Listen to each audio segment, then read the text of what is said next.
सेठी chest पाखापाखि बेलीर ऊपर portion रे गोटे इंजुरी थिला, रक्त बाहर थिला। ए संक्रांत रे आईआईसी निजे केस टाକୁ रेजिस्ट्रेशन कले और एसआई शकुंतला दास जी अच्छा कुमुड़ा जयपुर फांडी बाबू तांको केस रो तदंत दायित्व देले। ड्यूरिंग इन्वेस्टिगेशन जना पड़ला जे कपिल बेहेरा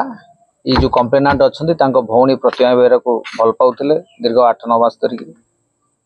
तांकर दुई जनकर बहुत अंतरंग संपर्क थिला। ये खबर पाइला परे कंप्लेनेंट जे गौर सुंदर बेहेरा से बहुत अतिव्यस्त होते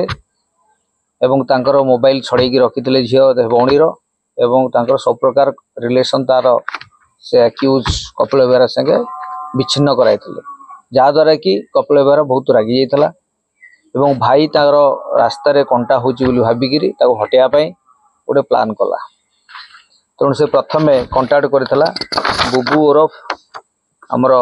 भवानी शंकर बेहेरा पिता प्रफुल्ल बेहेरा बौला ग्रामर सी हूँ सुपारी किलर तांको कंटाक्ट कला। सी कहला मु 2 लाख नेले मारिया व्यवस्था करी से एडवांस 40,000 नेले और 40,000 नहीं से देवंकित बोली जड़े महांती अच्छा छतियार सागर कंटाक्ट कले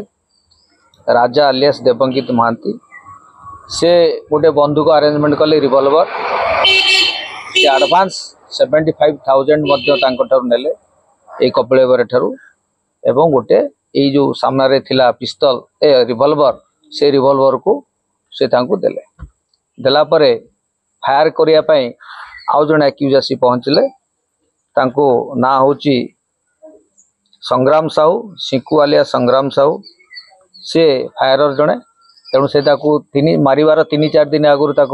से माने टेस्टिंग करते गोटे राउंड मध्य फुटी थिला से माने ए काम रे सक्सेस हो बोली जानी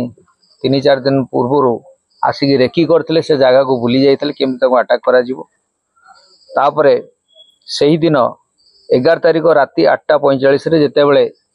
निजे गौर सुंदर बेहेरा से रास्ता रे फेरुथिले गाँ मधुपुर को ये आसामी जी फायरर सिकू अले संग्राम साहू बुबू एवं कपिल बेहेरा गोटे बुलेट रे आसीथिले बुलेट टाको सीज करा जायछि। तापर से गोटे हीरो होंडा पासन प्रो गाड़ी रे यूज करी से जिनस को अंजाम देथिले फायर करथिले सिकू अले संग्राम साहू इन प्रेजेंस ऑफ सुपारी किलर आमर बुबू अलियास भवानी शंकर बेहेरा एवं निजे जे लभर से प्रेमिक से निजे कपिल बेहेरा से उपस्थित थे एवं मारी सारिकी जो से चिल्लैक तले पड़गले एमाने मरी जाइए भाविक से जगह छाड़ी पलैगले। तापर during course of investigation IIC Mahanga SP साहब निर्देश क्रमे मुझे साहाय्य करी एसडीपीओ सालेपुर से तदंत किसी सहयोग करते एक टीम गठन कराइला एवं ड्यूरिंग टीम निजे IC Mahanga with the assistance of IC टांगी एवं फांडी बाबू आम जी अच्छा मैडम से माने सदल बदले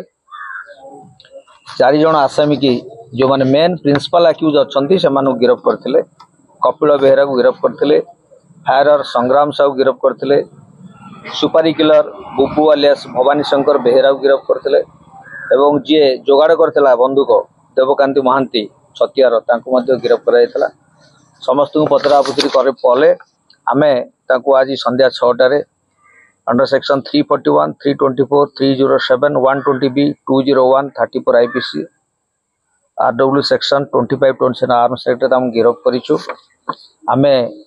जो फायर आर्म टी यूज होता रिवॉल्वर टी आमे ताकू सीज करिछु आसाम मान ठारू एवं गोटे राउंड लाइफ आमुनेशन आमे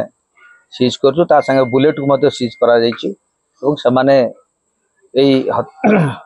जो हत्या उद्यम रे संश्लिष्ट अछंती बोली कन्फेस करिसेंती। आसंता काली से कोर्ट चालान करा मोबाइल जो मोबाइल यूज करथिले से मोबाइल सीज कराइछि